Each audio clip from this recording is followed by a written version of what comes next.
Duh.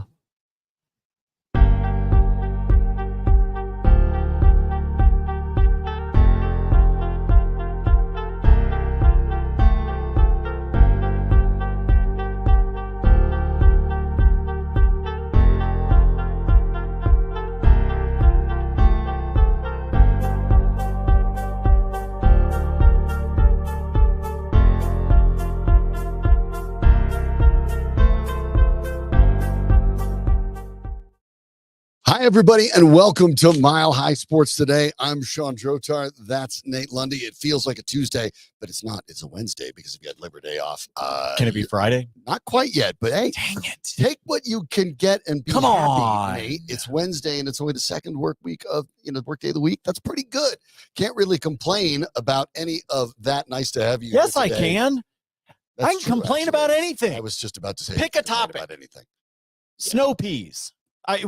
Anything. I'm telling you, I can find a way to bitch about anything. I'm going to call you on that. Snow peas. Okay, What's your so complaint about snow there are peas? some times that you go to the restaurant, like very popular to be added to Chinese dishes, okay? Snow peas. And there's times that you can tell that they have been sitting on those snow peas for way too long because the ends of them get really stringy. No. Yep, see, you don't have snow peas often enough. You gotta have that snap to it. I don't trust a restaurant that doesn't have fresh veggies. I am okay. I learned my lesson. I'm telling you, man, I can find a way to complain about anything, man. Try to complain about this, at least. If I had somebody tell me they were going to unfollow me on Twitter. No, I will not call it X. Twitter, because I was just bitching too much. I was like, man, where have you been? Yeah, exactly. Yeah. Where the hell have you been? No, Pat Surtain is not going to complain, however. No. George Paton, general manager of the Denver Broncos in the offseason, said it was a no-brainer to get a deal done with Pat Surtain. The Broncos did that today. Multiple reports, including our own Cody Rourke of Mile High Sports. You can check out the story right at the front page. Yep. Record 4-year extension with the Broncos. The extension will kick in after the 2024 season, so prior to 2025. 4 years, $96 million, 77.5 of that guaranteed, which, by the way, in the NFL is the only number you actually should care about. But the annual value of it, of $24 million, sets the bar now highest for cornerbacks. Next is Jair Alexander at 21, AJ Terrell and Denzel Ward at 20.2, Jalen Ramsey at 20. Those are the only 5 $20 million a year cornerbacks, or at least Surtain will join them when it kicks in next year. 9th overall pick in 2021. This is just the going rate. I am not sure that Pat Surtain is yet Jalen Ramsey at this point, but he's obviously extremely good. He's the best quarterback in the league. Considered at least one of the top 3 by his colleagues in the NFL. I think that's kind of all you can ask for. Yeah, he's the top one. Here's what I think is really interesting, because I expected his contract to sort of be the I'm going to set the bar kind of moment. Right.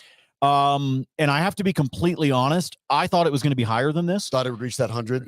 Yeah, I really did. And I think that when you look at this deal, you see that, I guess in its simplest form, I think Pat prioritized the guaranteed money over the AAV, over the average annual value. Which is smart. Which is what every football player should do, in my opinion. But I really thought he was going to set a mark that was going to be somewhere in the 26 to 28 range, is honestly where I thought this was going to go. So I think this actually kind of worked out for everybody, if I'm being honest. We have harped on this for a while, that this team has so much cap space starting next year, and you knew that some of that was going to be eaten up by whatever Pat did for his contract, right? Like a big chunk of that 100 million plus that they were sitting on paper going into next year was going to get eaten up. But the Broncos, George Paton and company, shaved a little bit of it off, made more of it guaranteed, which I think makes a lot of sense, especially at his age, and wound up with a win-win. Pat sets the mark. He's got, generational money, and the team holds on to the guy that I believe, hands down, is the best cornerback in the league. Well, and he's definitely the Denver Broncos' best player. Surveys from players and personnel have the Surtain is maybe the best corner in the league. Also, remember, Quinn Miners got an $80 million extension earlier in the offseason, so some of the money is going to go to that as well. But what you're seeing from Sean Payton's administration, with George Payton here of the Denver Broncos, is that not only are they bringing in their guys, but they're also looking at the players that work for them. Neither Miners nor Surtain, Sean Payton guys, they were here before, but they go out of their way to reward those players. And I think after the departure of Justin Simmons, I say departure, after the Broncos waived Justin Simmons, who is now with Atlanta, the best two players on the team were Surtain and Miners. Those were the best two players the Broncos have. That's not great when your offense's best player is a guard, but it is what it is. And now the Broncos reward both of those players. So the next step for Surtain, who, when you talk about, at least in coverage, per Pro Football Focus, which you always have to take with a grain of salt, but in coverage rankings, at least, was ranked 16th in the league last year. Overall, as a defender among cornerbacks, was 20th. That takes in a couple things into account too. But when your colleagues basically say you're the best, or at worst in the top three with Ramsey and maybe Sauce Gardner, depending on who you talk to, you're in good shape. But the next leap forward for Surtain has to be a little bit more of what we saw against the Jets last year. Against, well, you'll be able to see it, his now teammate, Zach Wilson. Wilson looking down the field, and it is intercepted! Pat Surtain! 7 career interceptions for Surtain. 4 of them, however, in his rookie year. That part has to go up. I understand he's a skilled technician. I understand that he basically shuts down the other receiver for the most part. Obviously, nobody shuts down every wide receiver. Yeah, Devontae Adams has gotten the best of him once. We get that. But the next step has to be to take the ball away. We've talked about this before, Nate, and we've talked about it on this show, that today's NFL defenses, because of the way offenses are structured and the rules benefit explosive passing offenses, now it's less about limiting points and field position and more about generating turnovers. Remember that statistically, on average, recovering a fumble is worth 3 points. Getting an interception is worth 4. It's larger because, of course, the returns and the possibility of a pick 6. But that essentially equates to points. For Surtain, now the highest paid corner in the league starting next year, that's got to be the next step. Now, he can't improve that and let the technique drop off. But without Simmons, especially, who was a ball hawk, the leading NFL interceptor since he came into the league, the Broncos have to find someone to take the ball away who more to look for than the guy who's the best cornerback in the league. Yeah, you need somebody to be able to take the ball away, but I also don't want to put that much pressure, per se, on Surtain. Yes, interceptions are great. So are pass deflections and keeping the best receiver in check and those kinds of things that allow your team to have more chances on 3 and out, 4 and out, 5 and out defensive stands. Yes, getting the ball back and playing the field position game and helping Bo Nix out from that standpoint is big. But I hope that Broncos fans don't sit back and go, oh, well, he's not worth this much because he doesn't get picks. I think that in a lot of cases, look, it's been said many times by coaches, by analysts, etc., that too much weight can be placed on sacks. Absolutely. Right? Too much weight can wind up being placed on sacks. Yes. Pressures are more important. And you than miss sacks. out on pressures. You miss out on, hey, fill in the blank, Alex Singleton, Von Miller, whomever. They didn't get the sack, but they forced the quarterback to be so rattled that they just launched it into the third row of section 124. Or threw a pick. Right. So I want to make sure that we don't get too caught up on what his interceptions numbers look like. Right. And pay more attention to how he grades out in shutting these teams down, or at the very least taking their top or their second best receiver and neutralizing them. And if he can do that, he's worth every penny. And I believe he's worth every penny because I already told you I thought the deal was going to be somewhere between 26 and 28 a year, not 24. So he's worth all of it. And you're right. Do you want to see a little bit more of that? Of course you do. But if his presence, Sean, on that side of the field and with that receiver is something that then allows a takeaway on the other side, right? if his pressure forces a quarterback to look left instead of looking right because they're afraid to throw it in his direction, sometimes good things can happen, even if it's not necessarily padding Surtain's numbers. Yeah, you talk about passes defense, 14 as a rookie, 10 in his second year, 12 in his third year. That's been pretty consistent. The interceptions have gone down, but the tackles have gone up. Now, some of this, of course, is the understanding that they're going to pick a lot on the other side of the ball. Right now, it looks as if Riley Moss is going to start opposite Surtain, and he has a lot to prove, obviously. That's what you and I would do, right? Yeah, but there's a lot to prove there. But you're right, because when you look at interception leaders last year, Deron Bland of Dallas among cornerbacks stands out because he had 9. But how many of those are because Micah Parsons or DeMarcus Lawrence was breathing down the quarterback's neck? Then you go down a bit to the sticking with the corners, not the safeties. Safeties get to play center field a little bit. You have Rasul Douglas, Charvarius Ward, Derek Stingley, each had 5. Nobody else had more than 4.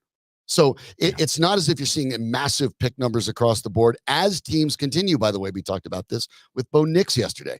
As teams continue to actually shorten the average depth of target, as to make sure these are quicker, shorter routes, allowing the receiver to run after the catch, the likelihood of interceptions go down because prioritizing now completion percentage or the minimal interception percentage has really become how quarterbacks get graded. So that is a fair point you're making, Nate, and that don't necessarily look at the interceptions because teams are scheming plays to eliminate interceptions because of the potential risk, because they're basically worth 4 points on average. If you throw one, that's why the touchdown to interception ratios across the league have continued to get better and better for the best quarterbacks. So congratulations to Surtain. Obviously, it makes a lot of sense. Good for the Broncos to get it done. Now their best 2 players taken care of in Surtain and in Miners. They'll be with the Broncos for a long time. Now the challenge is finding out who's opposite him. Riley Moss gets the first crack at it. It appears Levi Wallace likely to be in that mix. But you talked about this before, including yesterday. Maybe the Broncos, if not their biggest need, close to it, might be finding a solid starter opposite Surtain. You might have the slot covered with Jaquan McMillan, but you have to find somebody else who can start opposite Surtain so they can't continue to go ahead and pick on one side. Yeah, I think they have to be able to do that, but that goes back to the conversation that we were having yesterday about, look, if you find it on this roster, giddy up. Yeah, hopefully it's Riley Moss. That was the plan, right? That's what you want. But if it's not, if it doesn't wind up working out that you have it on the roster, that is why I said yesterday that it is not the worst thing in the world if this team winds up with a high-end pick again next season, because they might be able to use that for somebody on the corner end of things. They might be able to use that to replace Garrett Bowles at left tackle. There's a lot of advantages to that if, in fact, you don't find it on the roster. And then on top of that, don't forget what we were talking about in terms of if this team is moving in the right direction, the opportunity for that to be attractive to free agents, and you might be able to bring in a veteran to line up opposite of him and not necessarily can't pay another guy $20 million plus. No, but you can find somebody that you can put opposite him that is maybe better than what you realize you have with Riley Moss. And I'm hoping that Moss works out, but let's say you need something that is a little bit more concrete or a little bit more productive than what you get out of him. And if that's the case, then structure what you decide you want to do with some of that free agent money. Utilize the fact like, hey man, come line up opposite Pat Surtain. Wouldn't that be cool? And then everybody comes away happy. So I think, look, these next 18 weeks are going to answer a lot of those questions in terms of where you think you can go in the draft, where you need to go in the draft. But I'm happy. I actually had somebody ask me over the Labor Day weekend whether I thought that Surtain's deal would get done. And I said, I don't know whether it'll happen by the time the season kicks off, but it is going to happen soon. I just had a gut feeling that they were not going to let this linger out there, and I'm really glad that everybody came to an agreement. This is a good deal. I think this really works out well for both parties. The Broncos save themselves a little bit of average annual value, while at the same time, Pat gets that guaranteed number that you and I were talking about. Yeah, that's a big number. That's the important part of it. So congratulations to Pat Surtain. We'll talk more about him. I tried to get that number last night. I bought a Mega Millions ticket, but I didn't win. No, so no 77 point. It was like 680 or something like that. Oh, Well, yeah. was like, yeah. It used to be you could buy a team with that kind of money. I Not wouldn't anymore. flip and be here right now if I'd won that. I'm sitting by myself and Nate's texting. He's like, sorry. You'd be hosting with Alex Becker right now, Sean. Yeah. Well, Nate's sipping You're Mai Tais on an nobody's heard from Nate this morning. He vanished. The location services on his phone say Cabo. Yeah. Wow. Well, He should have at least told us he was going to go. We'll be able to do that, obviously. And you know what? If you're looking to move to Cabo, because maybe you won Mega Millions, so we know the people you need to call. Yeah, and I don't care whether you're looking for your first property. If you've decided it's time for you to be able to dive into the home market, maybe you're somebody that does investment properties. Maybe you're doing flips. Who knows what it is that you're doing? Maybe the kids have moved out and it's time to be able to downsize. That is where our friends at Key Real Estate Group and the Colorado Luxury Home Team come into play. Dave and Mark have spent more than 25 years in the same offices. So when you want somebody that understands the Denver, the Front Range, the Colorado market, these are the guys because they've been here. How much more local and direct can you get than guys that have spent 2.5 decades in the same offices? Actually, just a stone's throw away from our studios where we're sitting right now. Dave and Mark can get it done for you. And when we talk about Colorado Luxury Home Team, it doesn't mean that you have to be in the market for a luxury home. It just means you're getting luxury service. That's what it means. It's not a matter of how many zeros are sitting there on what your budget is and what you're looking for. This is all about making sure that you are taken care of from the moment you reach out to them to the time that the ink is dry on the paperwork. They are with you every step of the way. They do not waste your time by handing you off to an assistant. When you reach out to Dave and Mark, you are working specifically with them. It's that easy. And so I want you to do it. You can find them online at keyrealestategroup.com, keyrealestategroup.com, or if you want to jot this number down, 720-900 list, LIST, 720-900-LIST. And when you reach out to Mark and Dave, do us a favor and tell them Nate and Sean from Mile High Sports sent you. Yeah, good golfer too, by the way. Good golfers. Well, he's a good golfer because he distracts the heck out of you. If you've ever golfed with Mark, he wears the outfits that John Daly wears. Yep. Yeah, Mark puts him to shame. Same store, it seems like. So Mark's got pants that they can see from the International Space Station. Yeah. Okay. These things are obnoxious as all get out. And so he's great to bring with you if you're doing like a scramble charity tournament because he'll distract everybody else and you just lock in as a foursome and you hoist that trophy. Yeah. And then you know, if it's me, then nobody notices all the putts I'm missing. But for the Denver Broncos now, as they get ready for Seattle on the opener, the receiving court takes center stage. Cortland Sutton, at least for this year, kind of handled with the little contract tweak as we talk about contracts with Surtain. But Josh Reynolds added. Reynolds, they had to back off a little bit. And then the question is, what about Marvin Mims? Marvin Mims was the first draft pick under Sean Payton in the second round last year. Turned out great. Second team All-Pro, made the Pro Bowler as a kick returner. But the impact as a receiver didn't really materialize. Now, in the first preseason game, of course, maybe a sign of things to come for Broncos fans, you did get to see a connection with Marvin Mims and one Bo Nix.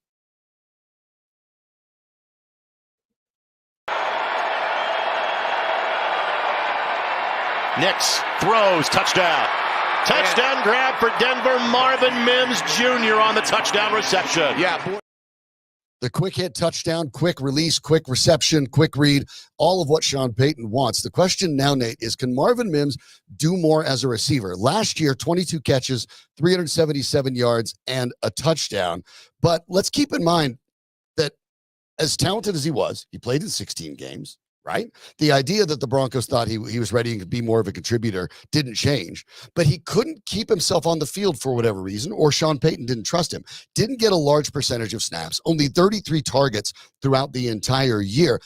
Do the Broncos have to force things with Marvin Mims, or are we actually maybe misreading his importance as a receiver? And maybe it's the return game where he was named a Pro Bowler and second team All-Pro that he's really going to be a difference maker. Well, obviously we need to see exactly what the Broncos and Sean Payton decide to do with this new kickoff rule. So let's start there because they do have some talented folks that they can use from a kick return standpoint, whether we're talking about punts or we're talking about kick returns. I think Jaleel McLaughlin is one of those guys. I think Marvin Mims is one of those guys.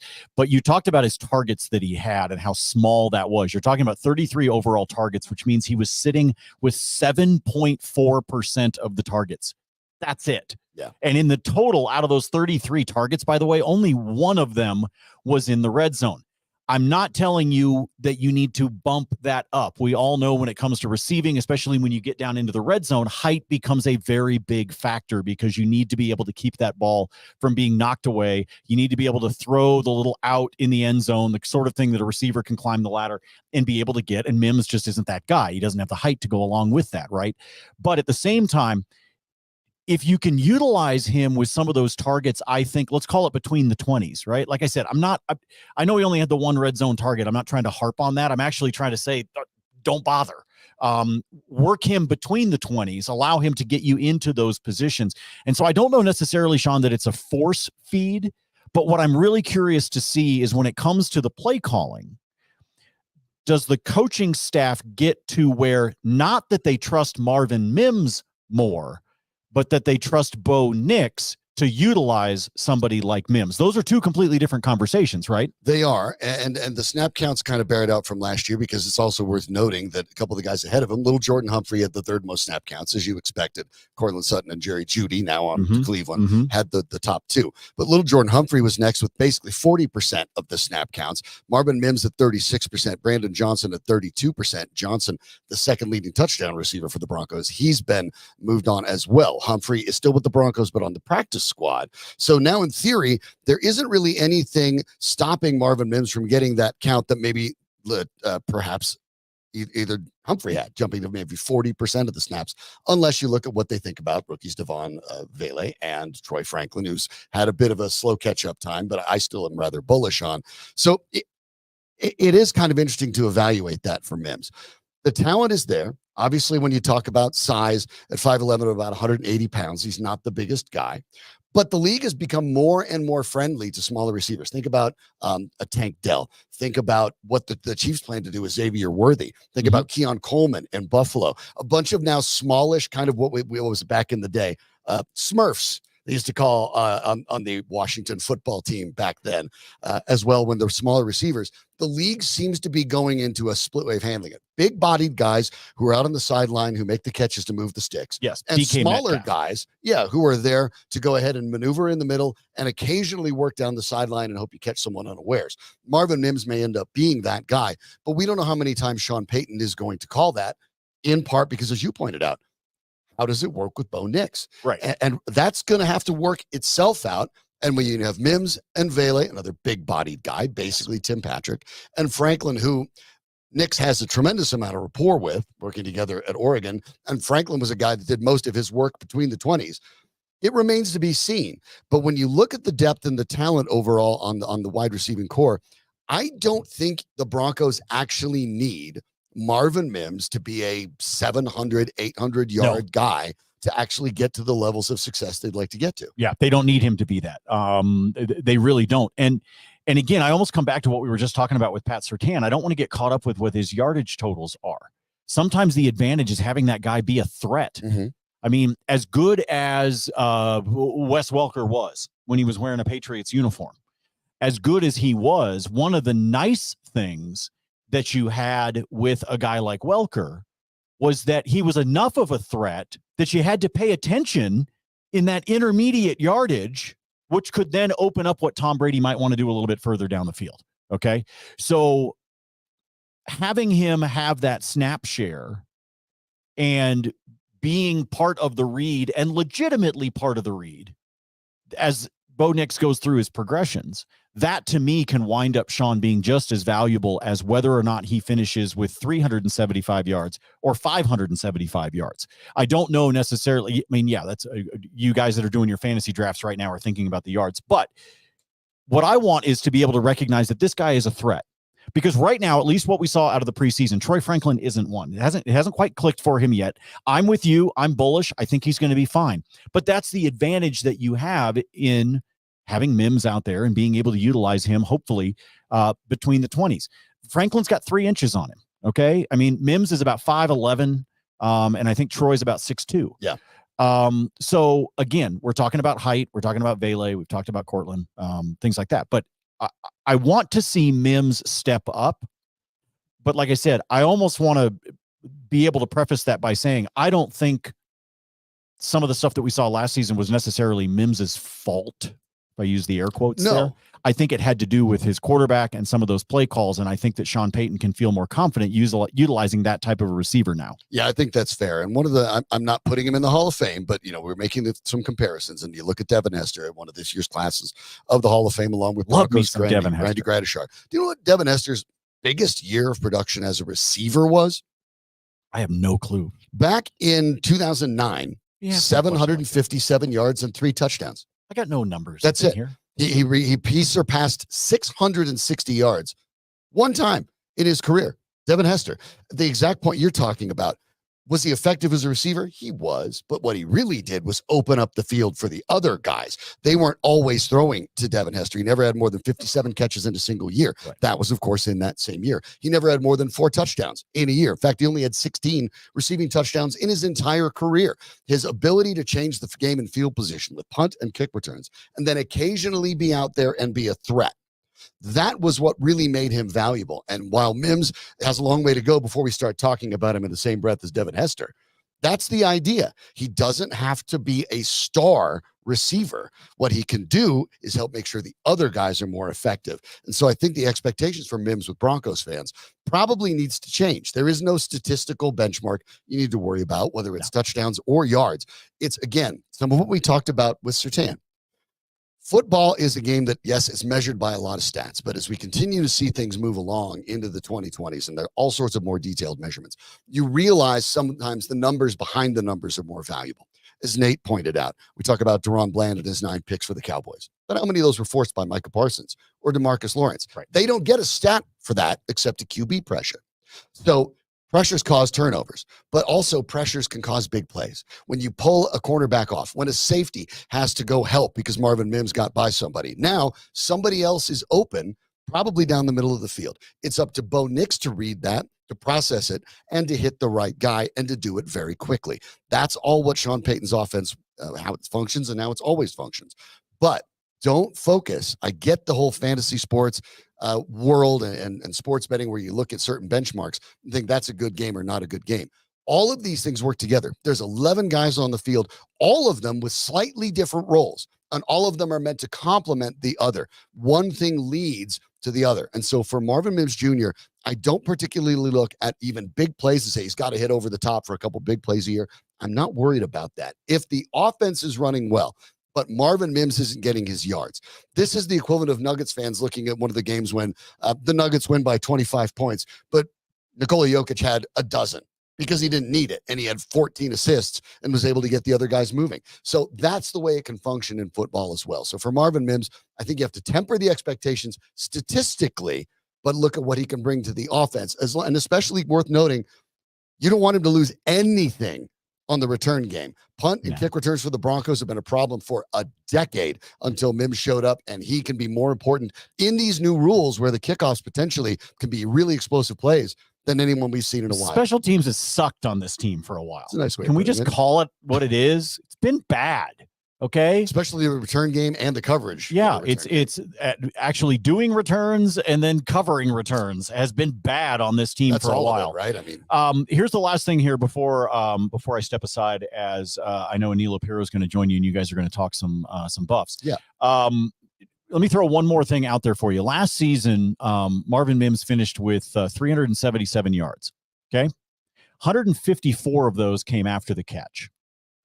I would love to see that number continue to be that percentage or higher of what he does. Give me that quick opportunity and then hopefully allow him to use some of the speed and some of the shiftiness, which is why he's an advantage for this team on the kick returns.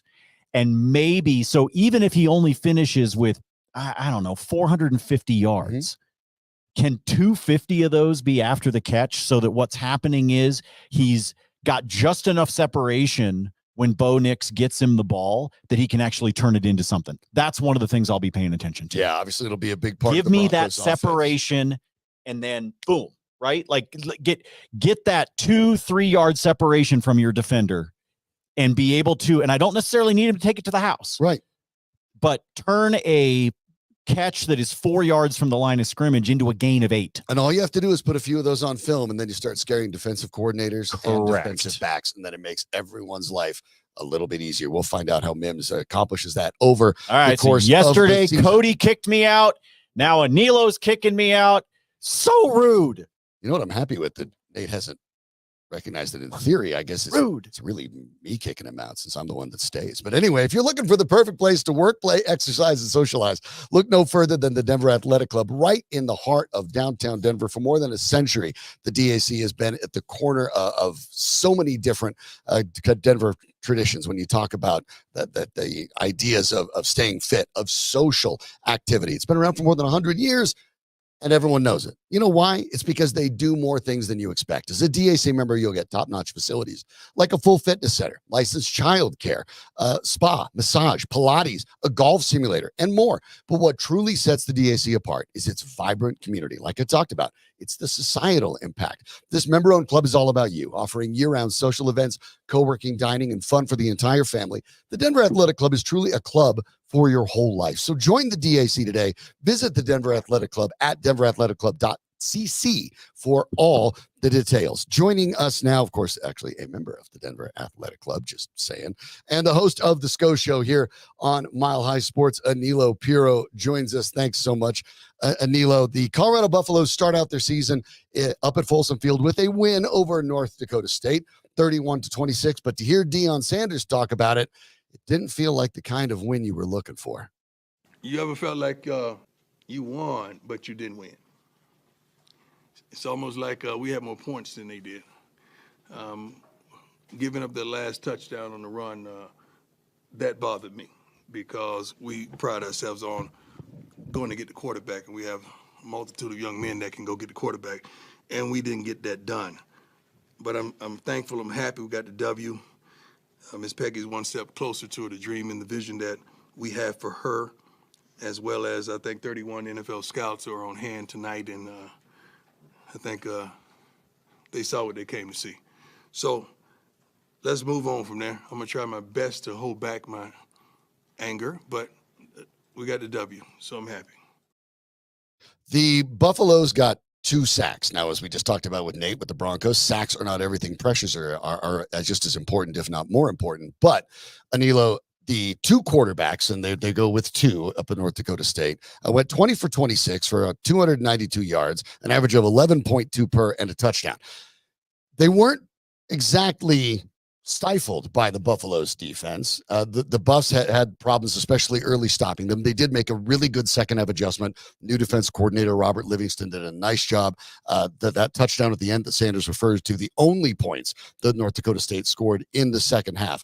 So after watching that game, knowing that Nebraska is looming in Lincoln on Saturday, are you more confident about the Buffs going into that game, or are you more nervous than you were a week ago?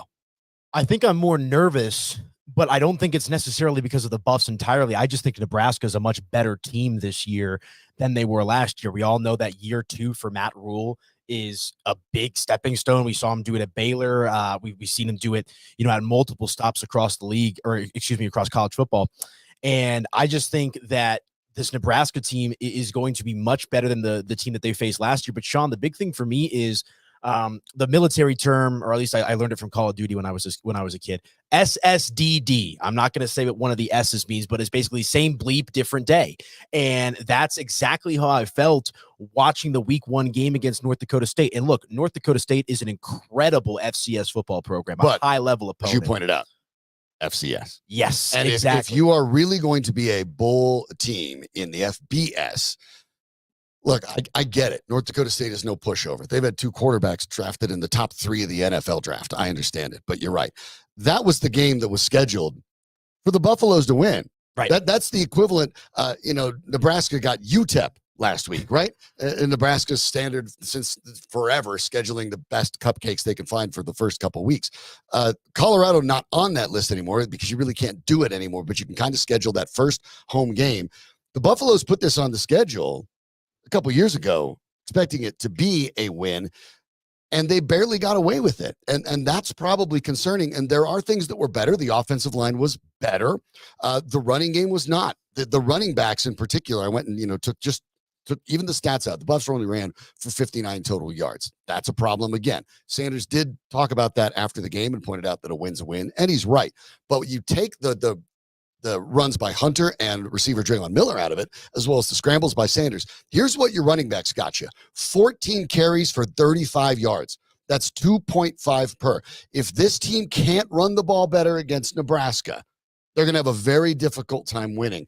And that's the kind of stuff that feels like the same stuff, different day for the Buffaloes. Still can't seem to get the ball going on the ground. And then they seem to bail out on it and just let Shedeur Sanders do his thing. Yeah, exactly. A lot of improvisation from Shedeur Sanders. I feel like the only game last year where they established the run game was week 1 with Dylan Edwards against TCU. Right. He was running up and down the football field, but that was definitely one of my big takeaways is the lack of a running game. And thankfully, the Buffs are able to kind of counteract that with the incredible level of skill that they have at wide receiver, along with a guy in Shedeur Sanders who's going to solidify his case as a top 10 pick. I would think as this season progresses. So I'm concerned about the offense, but I'm more concerned about the defense because it looked like North Dakota, and you make some good points. I love the adjustments that Robert Livingston and company in the made first half, they were moving the ball at will. It was like will. North Dakota State would run the 5-yard out, and there was like 10 yards of open field before the next Buffs defender was in the screen. Yeah, and that was the thing that bugged me. And I've said it time and time again on the SCO show with Chase. I've talked about it with Danny Bailey behind the scenes. I said I needed one half of football to have an idea if this Buffs team is going to live up to the hype or, try to contend for, a high quality bowl game, whatever it might be.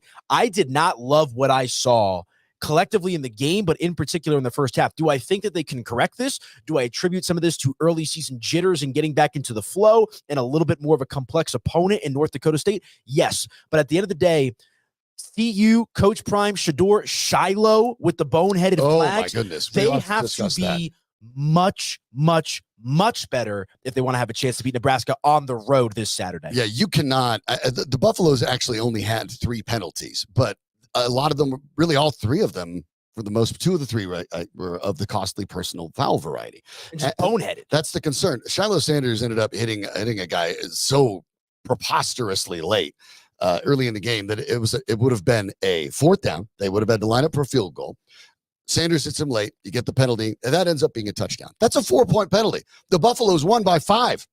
The game changed on that penalty, and that seems to be sort of a thing that Shiloh Sanders can't seem to stop himself from. He's trying to, I guess, send a message, finger quotes here, but what you're doing is you're getting your team in trouble, and other teams are starting to realize, he has a reputation that he's going to hit late, that he may be borderline dirty, that you can get under his skin.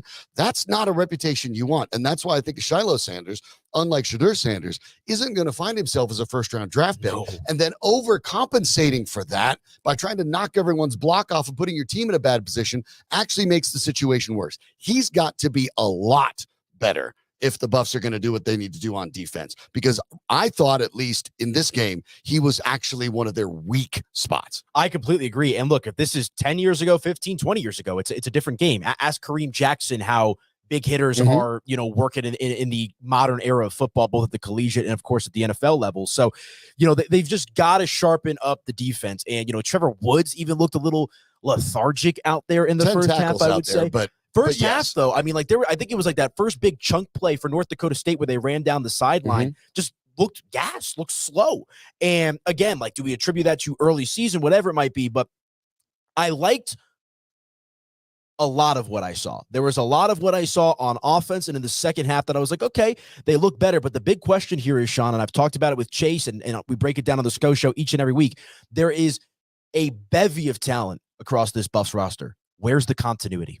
Well, it doesn't exist, because now the second year in, obviously you've been raiding the transfer portal, and you're right.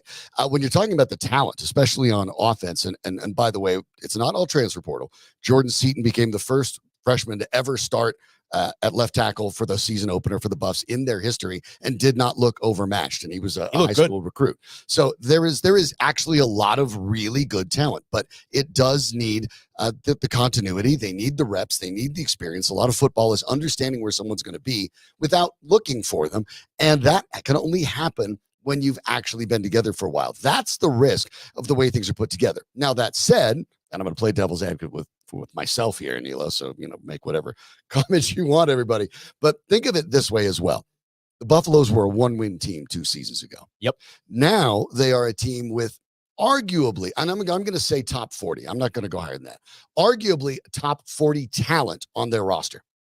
2 years ago, they were a one-win team. Left for dead, a total afterthought. Now, again, for the second year in a row, their first 3 games of the season are all on national TV, all in prime time.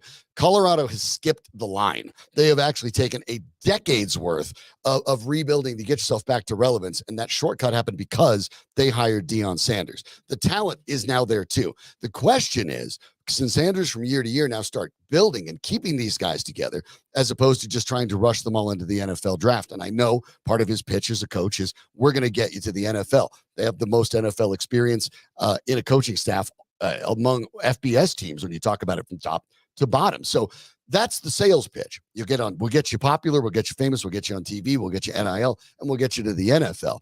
But that kind of constant turnover can be problematic as well. And the Buffaloes have talent, and that makes it even a little bit more frustrating to watch when they struggle as badly as they did against an FCS team that is very, very good. But the defense really very concerning. 1 pass deflected, 2 sacks in total, and not a lot of quarterback pressures. I mean, when the opponents are completing 20 out of 26 passes, that's a pretty high rate against a team that's supposed to have the kind of talent the Buffaloes have. Yeah, I absolutely agree. And I know Coach Prime harped on that in his press conference after the game. I believe he mentioned something about it earlier this week preparing for Nebraska, that they've got the talent, right? It's just a matter of bringing that talent and realizing the potential. And look, you got a guy in Warren Sapp on your coaching staff, arguably one of the, not even arguably, one of the biggest disruptors in NFL history. But a first-time coach, though. Absolutely. But you got to figure out a way to get some more out of that defensive line, because as you get into the thicker part of the schedule, right, these games are going to become way more competitive. The quality of competition is going to continue to go up. And my thing, Sean, is yes, CU won the game. Yes, they looked better in the second half, but collectively, a lot of what I saw went wrong with the Buffs last year, I saw once again in week 1. And that's where the red bulb kind of goes off my head of like, okay, maybe we got to pump the brakes. I love Coach Prime. I love the hype and the circus that is Colorado as much as anybody in this town. But at the end of the day, what's the one feather in the cap of the hater? 4-8. And the way that they went out sorry last season. And I don't want to make any firm projections or predictions right now, but if things do not change, if they do not improve swiftly, you might mirror that season again. Yeah, it is a risk. And that's part of the concern. They really have to, as Nilo said, tighten things up. And that leads us to the end of the game. The Buffs, with just under 2 minutes to go, could have basically run 3 times, given the timeout situation for the Bison. They could have run 3 times and punted the ball with roughly 9 seconds to go, and then forced the Bison with no timeouts to get a touchdown with basically 1 or 2 plays at most. Instead, Sanders basically argued after the game that the cover zero coverage, so dumb. Because of course it's cover zero. They're assuming you're going to run and eat the clock. But cover zero coverage, Sanders said he felt it was disrespectful, and so went over the top for a kill shot. And which is funny is I'm sitting up in the press box and I'm telling the guy next to me, he's trying to get to 500 yards and get a kill shot on this. And I think that was happening. And that's my biggest concern going forward. We will see against Nebraska. But Pat Shurmur, the argument that Miley Sports' Mark Knudsen made not too long ago on MileySports.com, you can check it out, that Pat Shurmur is carrying the clipboard for Shedeur Sanders, not vice versa. That perception has to change. And until you see stuff that Pat Shurmur, and make whatever you will of his career as a coach, anything you'd like, it's fine. Pat Shurmur knows better that late in a game, you run the ball, you make them burn their timeouts, you eat the clock, and you win the game that way. So if Shurmur's really making the calls, either he had a momentary brain lock, or Shedeur Sanders is doing what he wants. And that is a potential risk for the Buffaloes, no matter how talented he is. Yeah, and I think we all kind of have a mutual feeling about Pat Shurmur, right? And just kind of how I don't really know what to make of that, because I'm not a big Pat Shurmur guy. We know that the Buffs do not operate in a very conventional setting. And at the end of the day, what's the C word? Continuity. Mm-hmm. You need to make sure that everybody's on the same page. Everybody understands what's in front of them. And at the end of the day, you just got to tighten it up across the board. There's no question about the talent. It's about playing as a unit. And if the Buffs can do that on the offensive and defensive side of the ball, I think they'll be competitive. But we shall see. Big game this Saturday, my friend. Absolutely. He is Nilo Pirro, host of the SCO Show with Chase. I'll check it out tomorrow. Fresh one coming. So make sure you check it out. I'm sure they'll be breaking down the big game with Nebraska. Look, I'm from CU so far back that if they had 1 in 10 seasons and the one win was against Nebraska, I was okay with that. So this one matters to me a little bit personally. I'll tell you that much, but I am worried about it. The ESPN odds put it at 60-40 for Nebraska. I think it's actually a little tougher for that for the Buffs, but we'll find out soon enough. Check out Anilo and Chase on the SCO show tomorrow for more. Thanks a lot for joining us. Anila, always good to talk to you about it. We want to remind you, by the way, over at Mile High Sports, we talked about the content that we have there. Of course, they have the SCO show. We talked about Mark Knutson's contact. With so much content over at Mile High Sports, it's hard to get a hold on all of it. But when it's podcast specifically, it's pretty easy because you can subscribe. We know that many of you subscribe to this one already. Thanks for doing so. The new Mile High Sports Today, you can subscribe as well. Thanks for listening to the show on demand, because we know that that's the way it works best for you. However we can get it to you, that's how we want to get it to you. And we have plenty of other podcasts that you can listen to that will give you a deeper dive into your favorite team. Ryan Blackburn keeps you up to date on what's happening with the Nuggets with the Pickaxe and Roll podcast. Arif Dean is always on the ice with the Avalanche. By the way, rookies report in just a couple weeks. It's coming up quick. So check out his podcast, Hockey Mountain High. Mile High baseball fans know they can get the latest on the Rockies with Drew Kreisman and the 20th and Blake podcast. Maybe they'll even score a run here and there, and Drew can tell you how that happened. And will Bo Nix be the answer at quarterback for the Broncos? You can always get the latest on that and more with the Broncos podcast from Troy Rank, as our friend from the Denver Post is featured on the Mile High Sports Podcast Network. And spoiler alert, you're going to get him here later this week as well. All of that and much, much more. So much content over there. Just search Mile High Sports wherever you get your podcast for all of everything that we're putting together for you to consume on your time frame.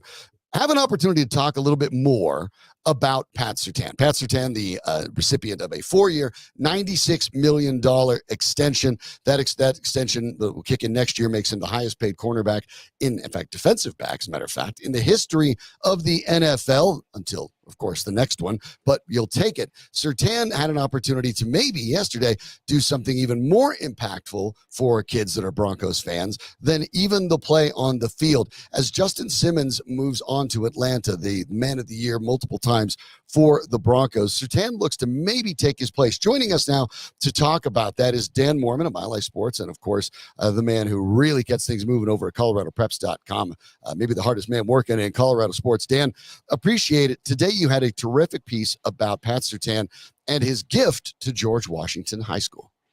Yeah, Pat, turns out he wants to take over that philanthropic role from guys like Justin Simmons and Kareem Jackson, who've done a lot for the community and really follow in the footsteps of all the Broncos greats. You think back to Von Miller with Von's vision for kids and the whole deal. But he allowed schools to basically pitch him on why they should get what he ends up calling a STEAM room. We all know, we've all heard of, STEM schools, STEM classrooms, science, technology, engineering, mathematics.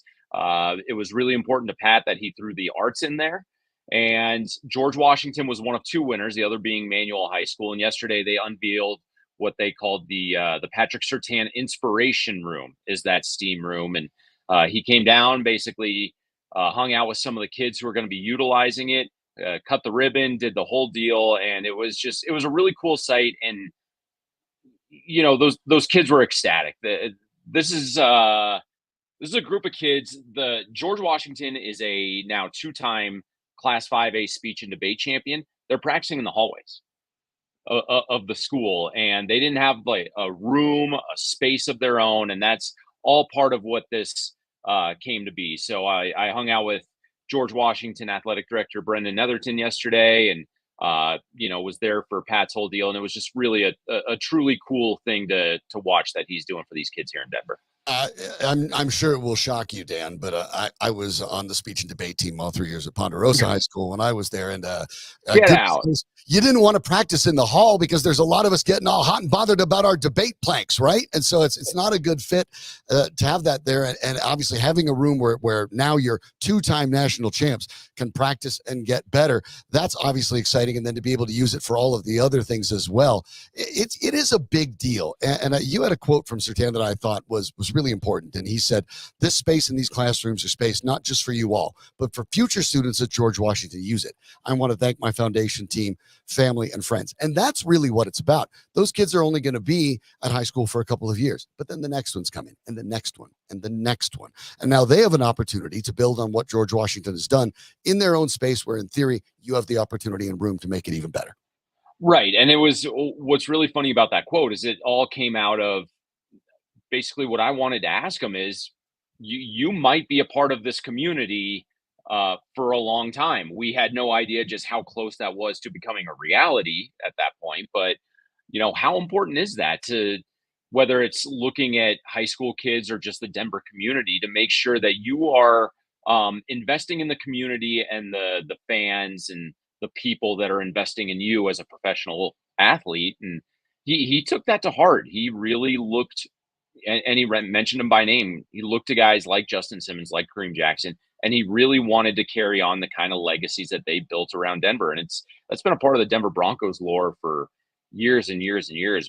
Pat Bowlen was always so big on giving back to the community, and Broncos players from all eras were more than generous with their time, their money, and really their effort to better their surroundings. And Pat's very much taking that in stride, and to play off my headline, intercepting a little bit of that George Washington goodwill from Mr. Chauncey Billups. Yeah, and it's that part of it is interesting too, because you think about people who played in Colorado, and obviously Chauncey, a native from Colorado, and Pat Surtain is not. But at the same time, the history of Denver athletes working down to the high school level. We saw the University of Colorado Buffaloes practice down in Denver prior to their opener. We've seen what Surtain has done more and more. And Surtain pointed out, you wrote it at the end of your article, he was going to try to come check out their game on Thursday as well. There seems to be a little more of the understanding that high school sports for Colorado have probably been a little bit undervalued. And when you start seeing the University of Colorado, a practice that people can attend, when you start seeing things like this from Surtain, there is the idea that you can boost sports, you can boost academics, you can boost all of it. And guess what those kids tend to grow up as? Fans of those organizations, whether they're colleges or pros. Not only is this just the right thing to do for the community, and that's the best reason to do it, but the truth of the matter is it's also good for business. Surtain mentioned specifically, I've seen how the Broncos value the community. Well, and I don't think I have to tell you this, Sean, but high school kids are so impressionable. Right. That something like this, I would say it's fair to say that not every single kid in that room is maybe a diehard Broncos fan and a diehard Patrick Surtain fan. Especially not to say they don't like him or they don't want to cheer for him. They might just not be football fans, but they probably know who the Denver Broncos are. They probably know who Pat Surtain is.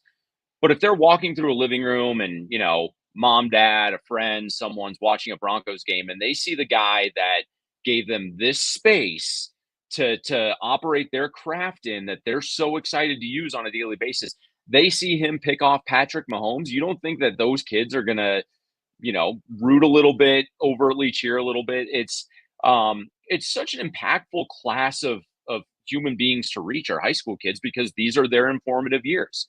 They really get to judge, what they think about people like Pat Surtain or the Denver Broncos at this time of their lives. I mean, let's think about this too. With the Broncos being down, the Broncos won their Super Bowl for these kids in high school when they were 8, 9, 10 years old.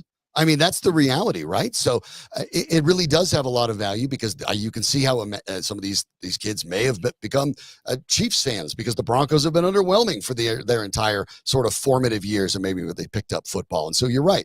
If whether they're fans or whether they're not, getting that perception and having it positive really helps. And especially when you're Pat Surtain and you're rewarded with a $96 million contract extension, which he earned, $77.5 million guaranteed. But you see guys give some of that back. The people that do have plenty, that give some of that back to the people that have less. There's a statement to be made that probably we don't have time for, and maybe this isn't the format for it, that the fact that you have to ask essentially wealthy athletes to help a public school improve its facilities, that's probably a discussion for another day. But the reality is it does exist, and to see them step up, that's a real value, and it speaks to Surtain's character. It does, and I know that I don't think it's a big secret that in a lot of NFL contracts there are obligations such as this to in there, and that it's kind of it's a privilege. It's part of the privilege of being an NFL player, is that you have to pay it forward a little bit and help those who are less fortunate. The thing that got me yesterday about this is part of this room, there's a space in a corner kind of blocked off for podcasting. And they have an entire engineering setup. It's right next to an athletic looking locker with a number 2 George Washington jersey hanging from it, which I wish I could have gotten a picture, but it was a small room and it was crowded with a lot of people. But when he walked in and he saw that and he looked and he's like, and That's what he said. Is this a space for a podcast? And the kids kind of they nodded their head. And that was the biggest smile that he got, because I think it's the idea of kids more or less adapting to something that they can be passionate about and that they can really get into. And that was the one moment where you really see that he's proud of what this had become. And I mean, it's my first dealing with Pat in that kind of environment. But he's a guy that I'll always root for because of giving to high school kids, which is something that, just given the nature of my professional work, that's always going to win you a lot of points with a guy who runs Colorado Preps. Well, the nature of his professional work is the editor-in-chief of ColoradoPreps.com. And by the way, with football season underway, you want to make sure you check out not only the website, but the free app. Make sure you download the app. The scoreboard on it alone, immensely valuable, so you can check out everything that's going on in prep sports every single weekend. Football is upon us, so make sure you check out Preps, get the app, and everything that Colorado Preps delivers with Dan Moorman at the helm. Always good to talk to you. And you're right, a fun story where they get to overlap a bit. So thanks so much for covering it. And if you hadn't had a chance to read it, go to MileHighSports.com. It's right on the front page, and read Dan's terrific story about Surtain giving back to George Washington High School. Appreciate you stepping in and on short notice today and giving us a chance to talk about it. Yeah, happy to do it. And it sounds like I'll be back on Friday to maybe talk about how your Ponderosa Mustangs can get their first win of the year after a rough opening week. After you jinxed them by covering them. I blame you. Dan. We'll have to talk about it. I had sources within the program that said it was going to be a great and competitive game. So maybe I just listened to the wrong people, Sean. Well, 42-7 said it didn't work out so well, but we'll catch you back on Friday. Thanks so much, Dan. Appreciate it. Thanks, Sean. All right. I want to remind you, by the way, that if you're self-employed and you're having trouble getting a home loan, you need to reach out to our friends at SEL Mortgage. SEL's helped thousands of self-employed people refinance their mortgage or buy a house with their bank statement loan. No tax returns needed. SEL understands all the challenges of being self-employed and what that means when you're trying to work with a financial company for a home loan or redo your mortgage. They have been doing this now for over 23 years. So this is specifically what they handle. Self-employed, this is your spot. Find SEL at myspecialmortgage.com or call 303-790-2222. That's 303-790-2222. Call them today if you're self-employed. They know how to make sure that you can get the best deals for you and how to handle things with all the tricks of the trade for people that are self-employed, that it's hard to make sure that you can get those big banks active. So you need someone working for you. That's what SCL Mortgage does. Visit them today at myspecialmortgage.com. That's NMLS number 1200716. Sean, I'm calling an audible. Okay. Calling an audible. Do you know who's waiting in the wings right now to chat with us on a huge day for the Denver Broncos? Ladies and gentlemen, Troy Rank.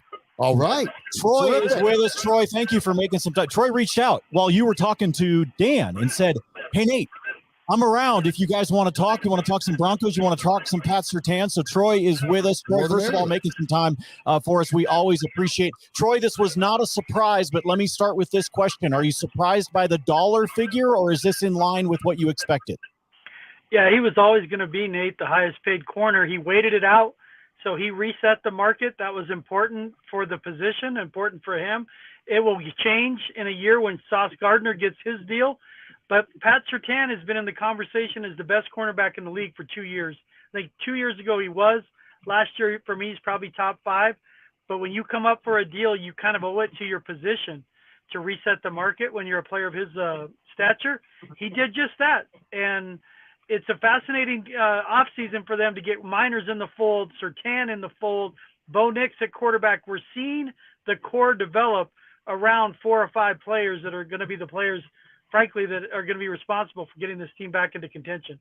Yeah, that's the part to me that is fascinating, Troy, is the idea for the Broncos now that the plan has been made clear. We've seen now the turnover. We've seen Justin Simmons moved on. We've seen Josie Jewell moved on. We've seen Jerry Jeudy moved on, players that were considered the core before. Now that they have a new core, the plan for the Broncos is rather straightforward. Now it's a matter of executing it. But for Surtain, I want to add that guaranteed money of $77.5 million.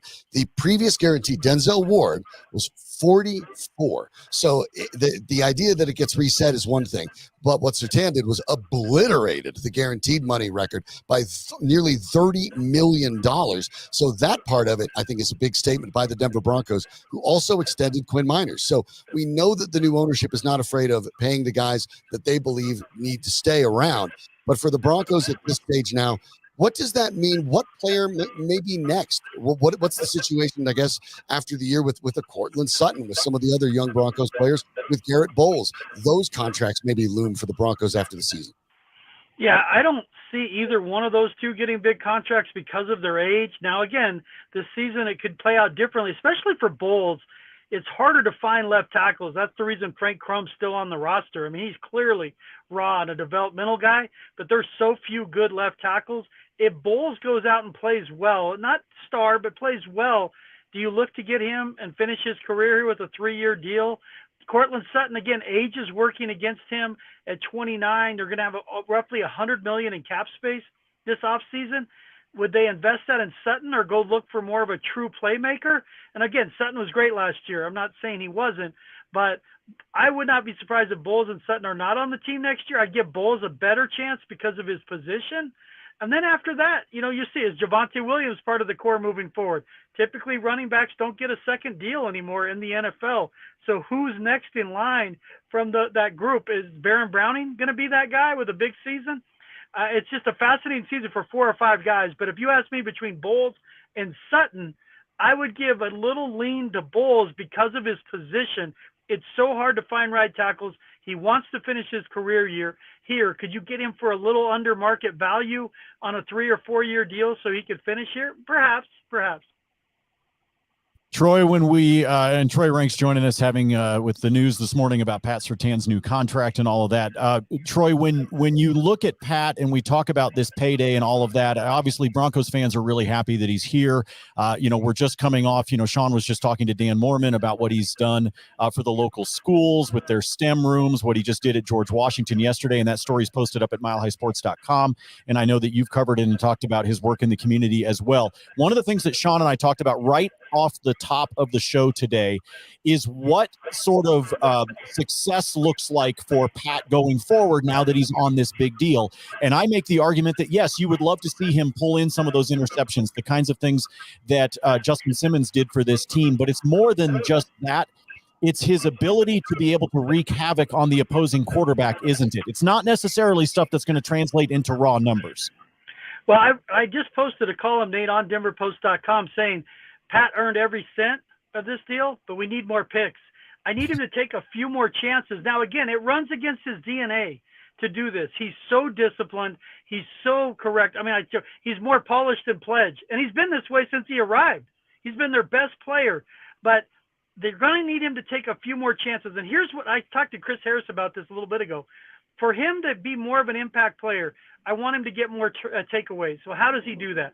2 ways, in my opinion, and Chris Harris agrees. One, Vance Joseph has to free him up to guard the best receiver on the other team almost all the time. Let him follow that receiver because they're not going to just not throw to their number 1 receiver. It doesn't work that way. Secondly, they're going to have to blitz and use ways to blitz the opposite side to force quarterbacks to look his way a little more, not a lot more. Again, I equated this to like Aaron Judge. He's going to get intentionally walked. But when he gets his opportunities, you need the extra base hit. And with Surtain, the way his talent is, I'm asking a little more from him. He is their Champ Bailey, guys. Champ ended up with some picks. Now, the game was different, less safe bubble screens and all these 5, 2, and 3 yard passes. But there's still plays for Pat to make that instead of just going for the deflection, I'd like to see him take chances. And will that give up a few more yards? Sure. But that's fine. His hands are great. I want to see him in position to make a few more plays. So Vance Joseph needs to blitz a little more. He's got to free Surtain up to follow the top receiver. And I would start this week with DK Metcalf, because you're not going to tell me that if he's on Metcalf, Geno Smith's going to just say, I'm not throwing to Metcalf. He's going to throw to Metcalf. And if he throws 7 times, Pat's going to have a chance to get a pick on 1 or 2 of those balls. Surtain named one of the Broncos 6 captains today. The players selected those. The other ones is Will Lutz on special teams, Alex Singleton, the other defensive captain. On offense, Cortland Sutton. Once again, Quinn Miners named one of the captains. We talked about his contract extension. And then, of course, Bo Nix. My question would be about that as we pivot a little bit. Is this sort of the pro forma because the starting quarterback always gets to be the captain, or is there something a little bit different, you believe, with Nix? Well, I'll say this.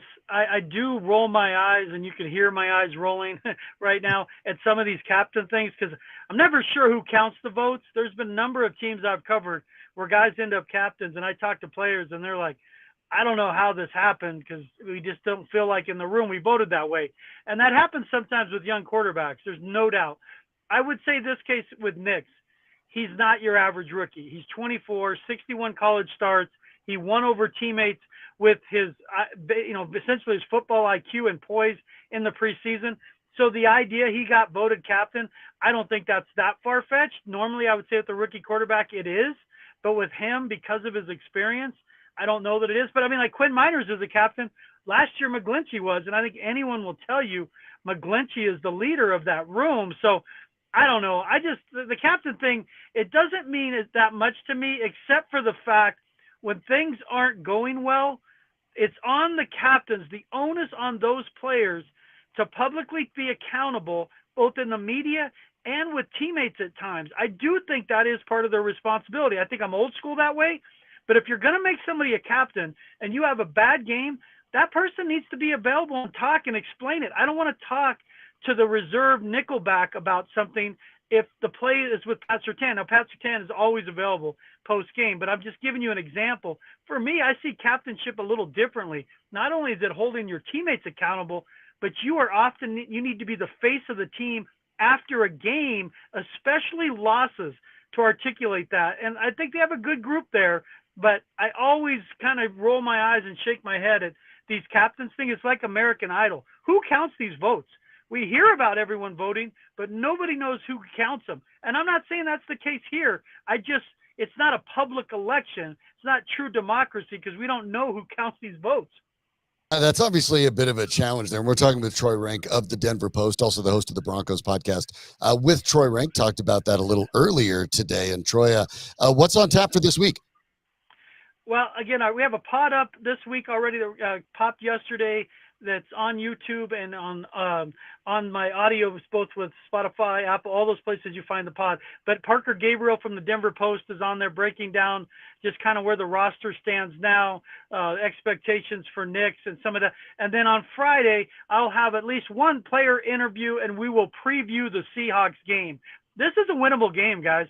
I don't know right now that I'm picking them to win. I like the Broncos to hit the over this year at 6. I see their ceiling at 8. I don't see myself, as we sit here today, picking them to win on the road at Seattle because of that environment.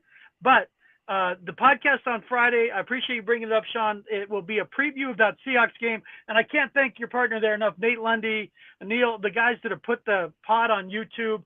The fans in Broncos country have really taken to it. So just another reason why I'm at Mile High Sports as your guys' insider. You've been great to me. Well, Troy, you've been great to us, and your coverage. I think one of the things that always makes you valuable is one, you've got a great personality. You're never afraid to call things like it is, but you also you know the teams in this market. You have spent time in the Coors Field clubhouse. You have spent time at Dove Valley. You have followed the Nuggets. You have paid attention to the Abs. You have seen what's happened at CU through the highs and the lows. And so I think spent all these years having to deal with the Rockies too. Yes, exactly. If you can put up with the Rockies, you can do just about anything, Troy. So I think with all of that in mind, I love the fact that you do this Broncos podcast for us that you find, as you said, on YouTube. But I also like the fact that we can talk to you here about something like Pat Surtain's contract. And in a few months, we may be sitting here talking about the return of Gabe Landeskog, and all of that is within your realm at the Denver Post. And we're thrilled to have you, buddy. Appreciate it, my friend. Yeah, we're going to get it set where we get times where I'll be on twice a week with you guys. I can't wait. Looking forward to it. Troy, again, this was last minute. He said, hey, I'm available. Let's talk about Pat. And I'm grateful for you jumping on. We'll talk to you later this week. You got it, my friend. Take care. Thanks for having me on. Absolutely. Thanks so much. There he goes, Troy Rank from the Denver Post. Make sure you're reading his stuff. And I know that, I know that there's a lot of things about, the Post and our friends at the Gazette and all of that. And there are subscriptions that you can sign up for that, frankly, are not that much. I got to be honest with you.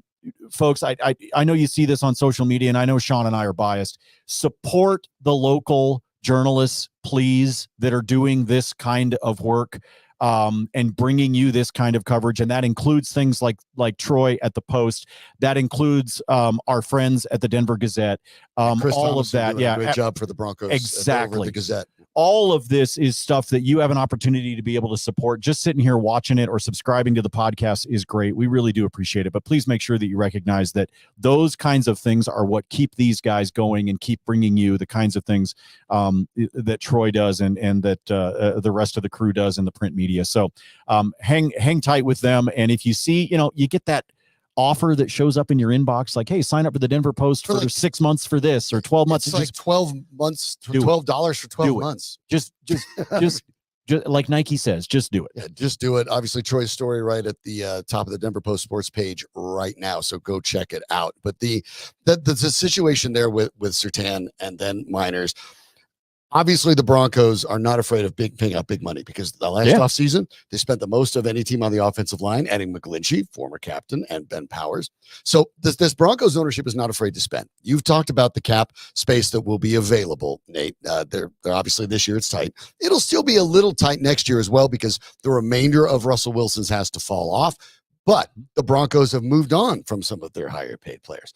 Now this is a team that is settled at the moment, as a matter of fact, for Broncos fans that want to get excited about something. This is, as the 53s stand today, the third youngest roster in the NFL. Fun, isn't it? It is. And that's, I think, the trick. You have some pieces that you can build with. You have Surtain, and he's here for years. Miners is here 4 years. We'll find out the idea with the Baron Browning, perhaps. Baron Browning, Jonathan Cooper.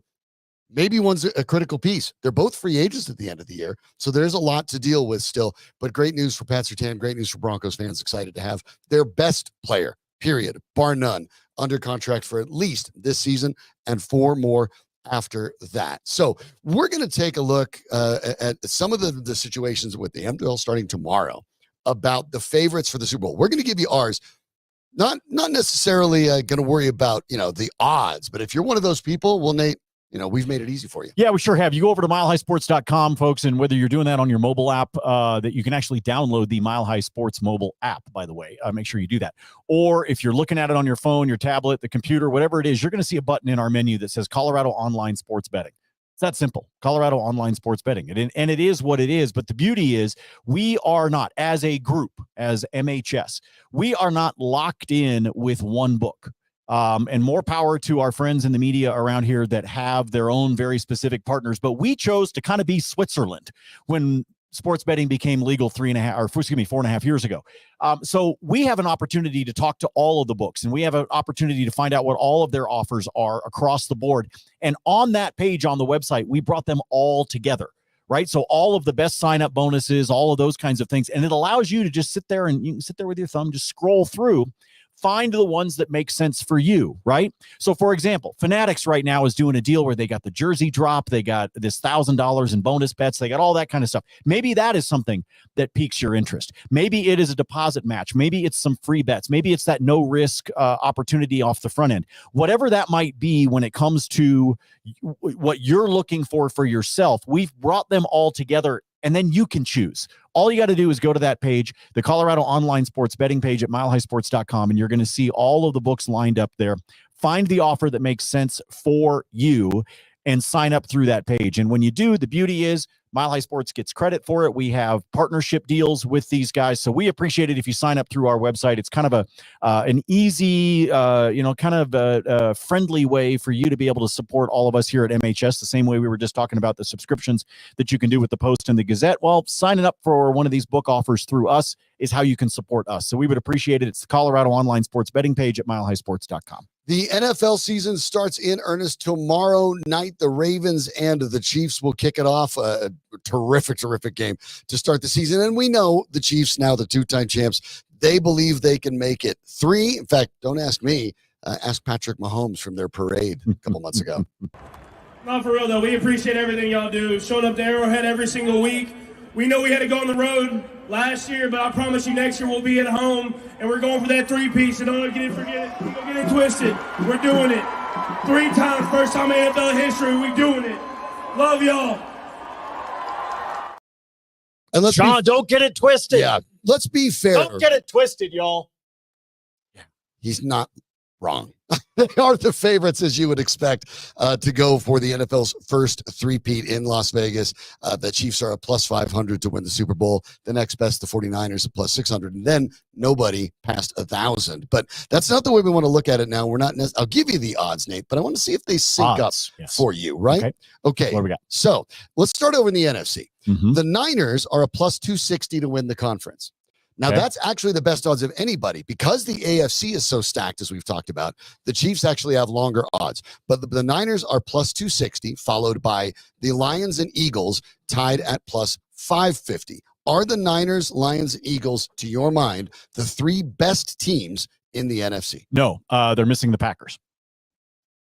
I think the Packers should be on that list. Okay. I have said that I believe the Packers are making it to the NFC Championship game and have a very good shot of being able to do it. I think we saw Jordan Love make a really nice jump last season, and I think that as long as he stays healthy, that they can do that again. So do I believe that the Niners are in the conversation? Yes. Do I believe the Eagles are in the conversation? Yes. Do I believe the Lions are in the conversation? Yes. I believe that the NFC North is going to come down to Detroit and Green Bay, flip a coin as to who takes it. But I believe that they are both making the playoffs. And I believe that regardless of whether they win the division and therefore have a home field or whether they wind up as a wild card and have to come through with a slightly different path, I believe you're going to see both of those teams in the postseason and, frankly, winning early on within the postseason. So I think Green Bay belongs in that conversation as well.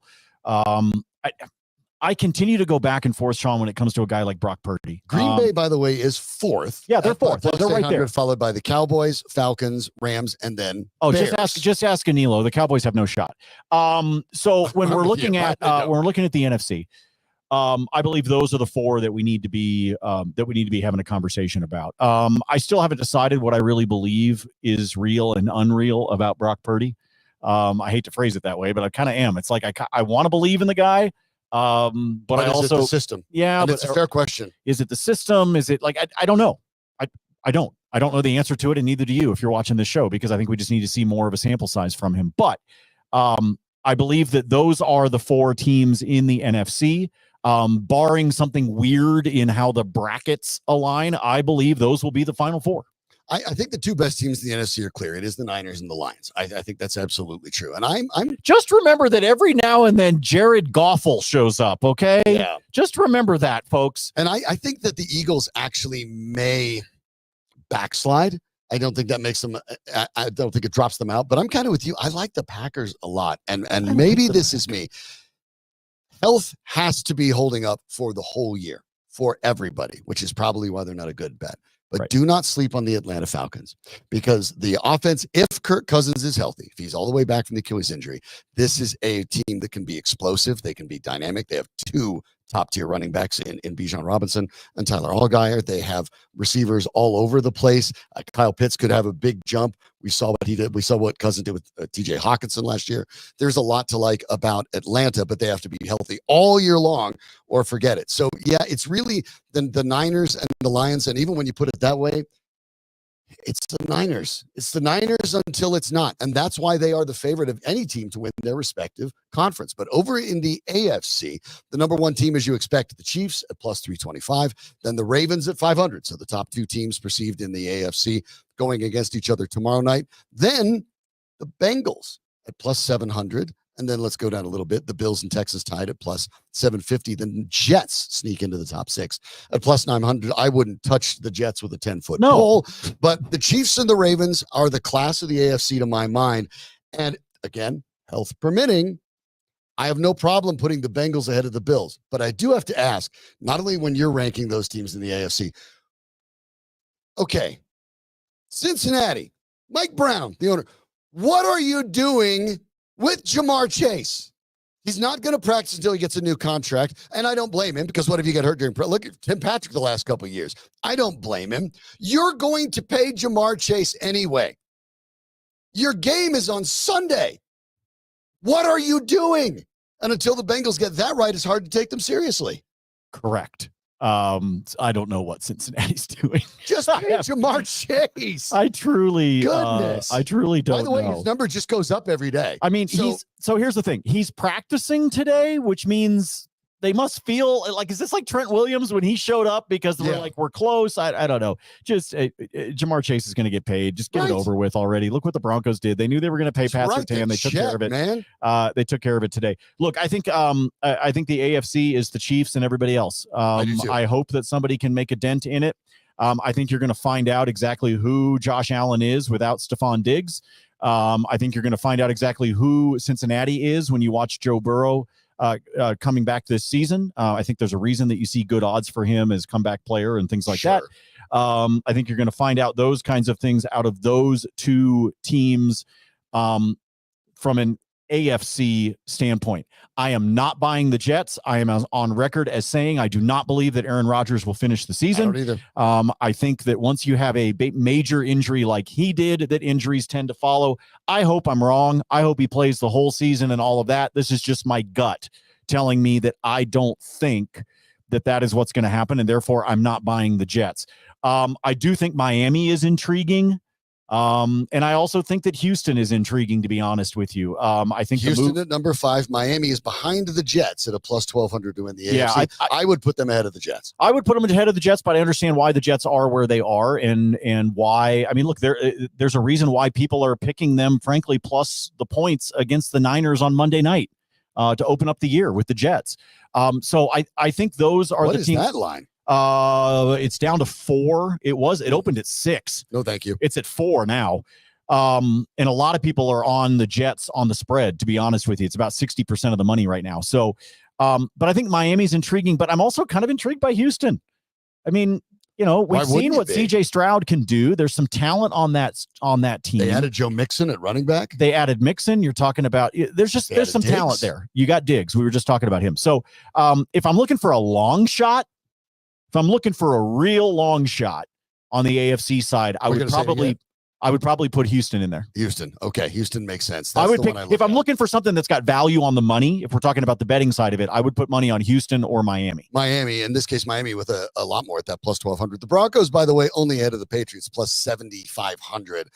And we both agreed here. That sounds right. The Broncos' goal this year should be to make the playoffs, but if they don't hit it, that doesn't necessarily mean this season was a failure.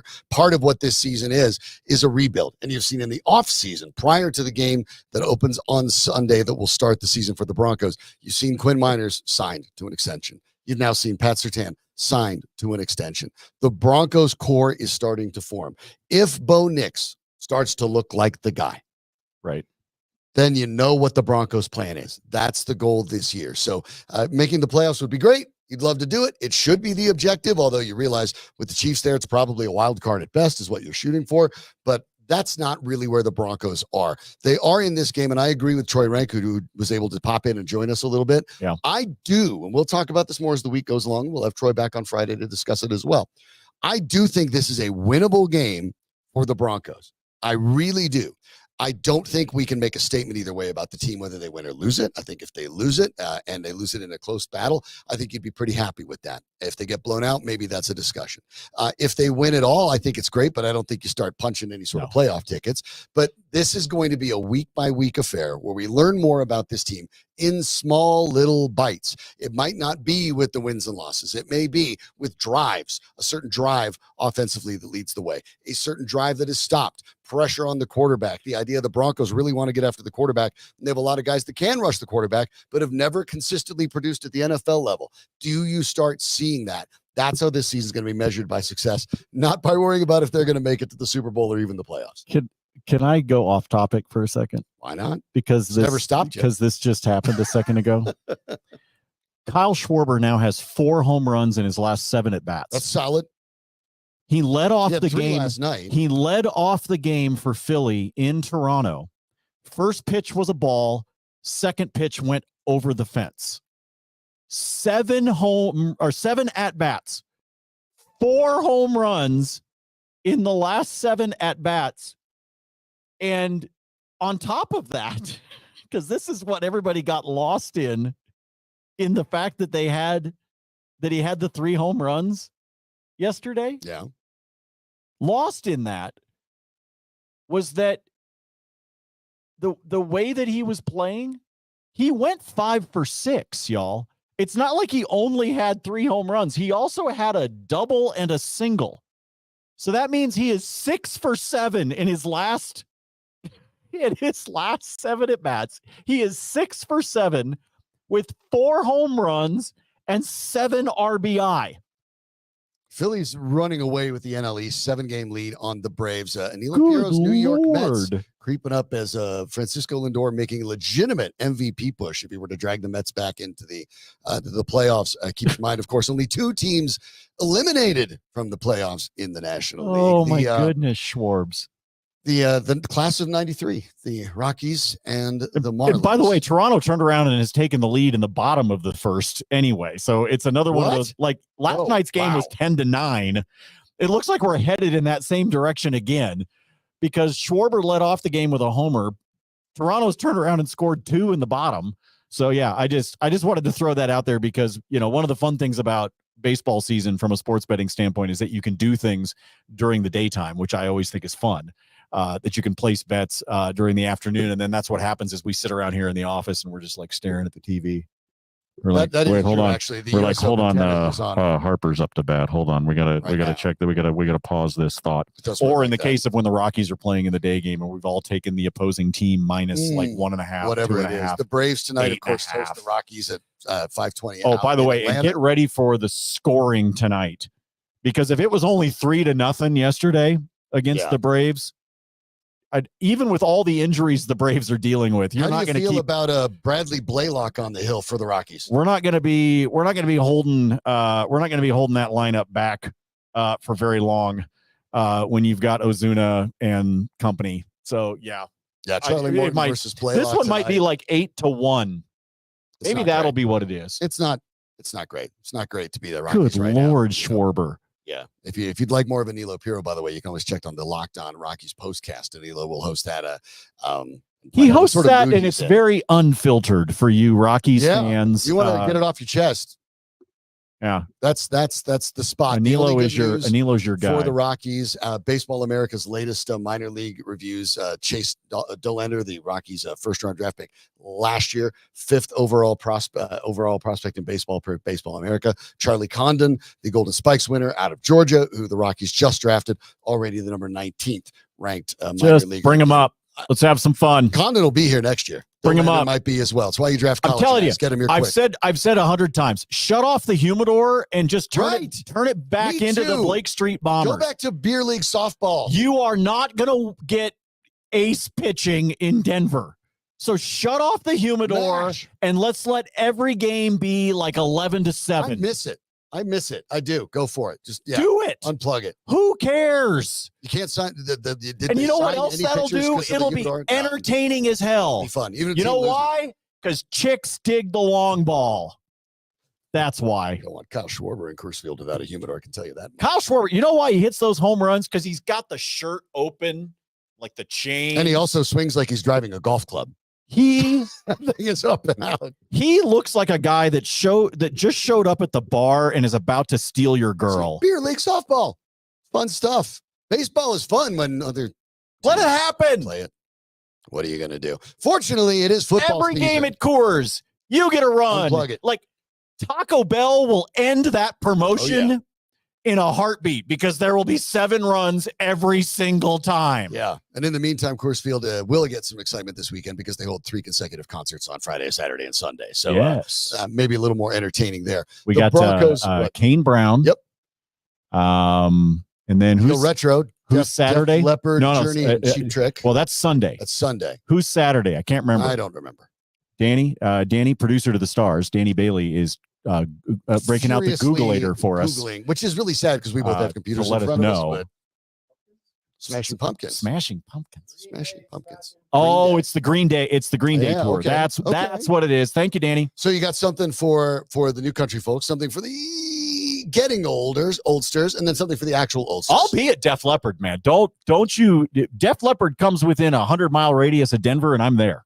Okay, well, Love you know that, where man. Nate's going to be on Sunday. That's where I'll be on Sunday. Because the Look Broncos for me. game is a day game, so you'll be able to catch that night. We'll be back for more. Thanks so much, Anilo Piro joining us.